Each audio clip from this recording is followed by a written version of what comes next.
ఒకనాడు చీకటి అడవిలో రాజ విక్రమార్కుడు మౌనంగా అడుగులు వేస్తూ ముందుకు నడిచిపోతున్నాడు. అతని భుజంపై ఉంది మాయాశక్తులతో నిండిన బేతాళుడు. ఓ విక్రమా, ఈ ప్రయాణం నీకు బోరుగా అనిపిస్తోందా? అయితే విను ఓ కథ.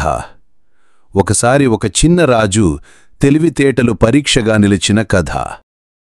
రాజధానిలో బాలరాజు ఒక చిన్న వయస్సులోనే తన తండ్రి తర్వాత రాజుగా ఉన్నాడు. కాని ప్రజలకి అనుమానం, ఇతను చిన్నవాడు కదా, తెలివి ఉందా? ఒకరోజు మంత్రులు రాజుకి 3 మొసళ్ళు చూపించారు. వాటిలో ఒక్కటి నిజమైనది, మిగతావి తప్పుడు వస్తువులు. ఆయనకి ప్రశ్న వేశారు, రాజాగారు, ఏది నిజమైన మొసలి? తీర్పు చెప్పకముందు ఒక్కటే అడుగు.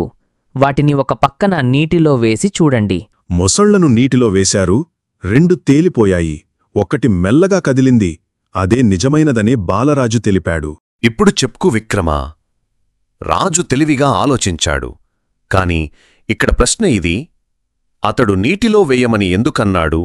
ముసలిని కళ్లతో చూసి చెప్పలేడా? అతడు ఎవర్నీ నమ్మలేదు. కళ్లతో కాదని ప్రయోగం ద్వారా నిజం తెలుసుకోవాలన్నది అతని తెలివితనానికి నిదర్శనం. బేతాళుడు నవ్వుతూ మాయమైపోయాడు. విక్రమార్కుడు మళ్లీ వెనక్కి వచ్చాడు మరో కథ కోసం.